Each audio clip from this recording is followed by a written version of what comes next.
As you can see, the desk is a complete mess. This is because I've run out of storage for my diecast collection. So the challenge for the next few days is to get the cupboard sorted out. So that means moving all of this stuff out the way and getting into the old cupboard. As you can see, I'm boxing half it up. There's just stuff everywhere. So yeah, hopefully we can get rid of this. There's actually a secret cupboard behind here. Woo!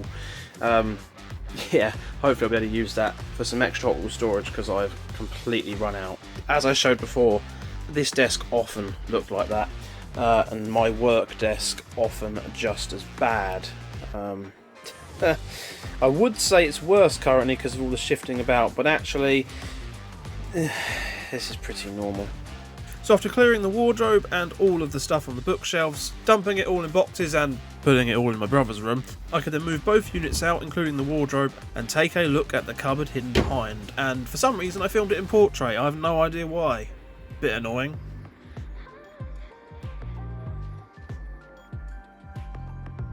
Oh my god. Oh, look at all the cobwebs. Well, reasonably deep. Should be able to store quite a few Hot Wheels in here. I then removed the one shelf that was in here that was nailed in, so that I could fully kit it out with my own custom built shelf. Of course using safety squinters while using the grinder. Right, so it's been a few days since I've done an update. It's actually been quite a big jump. I literally had all this off, I've repainted all this. So yeah, that's all kind of there. The colour combination's very interesting, but I think it works. Very bold. I say it's got to be bold to stand out with all the stuff. This is back here for now. My recording setup is in there, all folded away. So actually it folding away has been quite useful currently. I've still got all sorts of bits lying around and storage and all that. But yeah, that's where the wardrobe once was. I've taken the door off. I did debate taking the door frame off and even actually cutting that bit of the wall out at the top there. It does sound pretty hollow to get shelves in there, but you know, time and again making it all good afterwards, and again it's not my house, I won't be doing that. But yeah, I've got in there, I've painted in there. Again, the colour scheme, considering I spent just a few hours choosing the paint and basically went on the whim and hope for the best, I think it's ended up quite good. Definitely interesting, definitely unique, but yeah, I think it's pretty good. So in here is the cupboard that was hidden behind the wardrobe for all them years. The secret cupboard. Ooh. Lots and lots of pipes going on down there. See what I step over. Ooh. As you can see, I've been busy in here, painting it pretty roughly. I mean, I'm probably going to build a boxing around these pipes, so I won't actually see that. Still got some masking there. I've got a bit of purple to do in the ceiling, but yeah, I think that's worked out quite well. So in terms of layout, I really wanted the filming desk to be there, but actually I don't think it's going to work, so I think the filming desk will go back where it is. I'll build a massive sturdy unit there, have the filming desk and display Hot Wheels above it. And down here I'll have some big storage units for clothes and things. Probably build some shelves down the side here as well, a bit thinner, and display Hot Wheels on the front of those. Obviously that'll all be just shelved out. That'll be basically just a big storage area for Hot Wheels. And yeah, here I'm going to have a load of bits put in for the aircon. Hopefully paint booth somewhere over there to have it vent out the window. That would be really useful. Could actually start doing some customs. And maybe leave that wall as it is, or just put some small shelves, I don't know, or display some Hot Wheels. And I just keep finding random stuff from my childhood, like the aliens from Toy Story. I didn't even know I had a teddy of them. That's pretty old. I mean, I've got a Lego RC car I found. I've got all that Pokemon stuff that it should probably go really, but I'm too much of a hoarder. But yeah, I mean, there's still a fuse board hanging from the ceiling and all my switches. It's just very difficult to decide what to build here.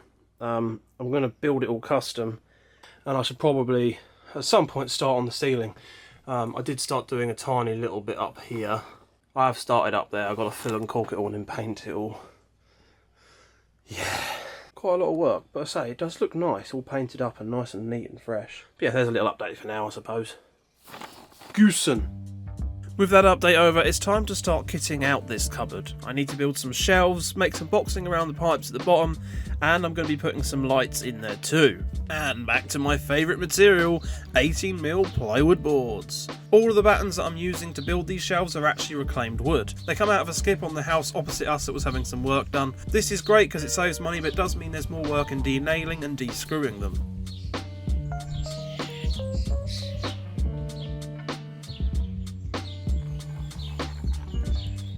First off, I started screwing some battens into the floor around the pipework, so then later I could box them in using the next shelf above. Then it's just a case of screwing some posts in where I want them and making some shelves.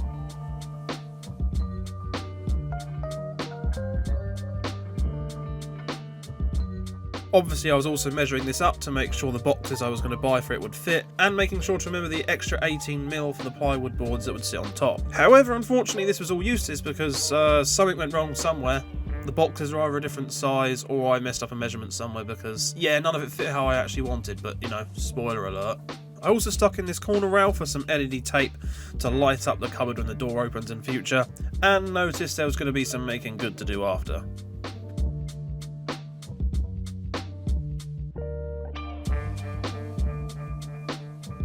I then set about putting in a crude kind of boxing for the pipework, leaving some space on the right hand side there to hide some wiring for the lighting, a 12V transformer for the LEDs, and a switch fuse spur to fuse it down and provide a means of isolation. And up in the top right hand corner I've added a door switch, so when I open the door the lights will just turn on automatically. I'm not yet at the stage of making the door, in fact I don't make it for a very long time after this recording, so I'll be using the switch at the bottom to turn this on and off for now, but here it is all lit up and I think it looks pretty sweet. All I've got to do now is fill it up with Hot Wheels and figure out the best way to fit them all in. That will be the hard part. And quit using it as a dumping ground for bits and tools and stuff, that I'm really bad for.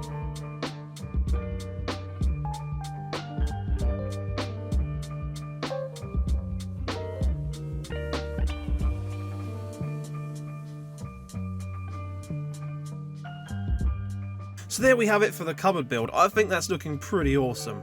I absolutely love the lights. Some of the finishing on the walls and the painting could have been better, but at the end of the day it's going to be a cupboard filled with cars. We're not really going to see it. There's a couple more things to do yet. I mean, it needs a door, but that doesn't happen for quite a while yet. But anyway, thanks for watching.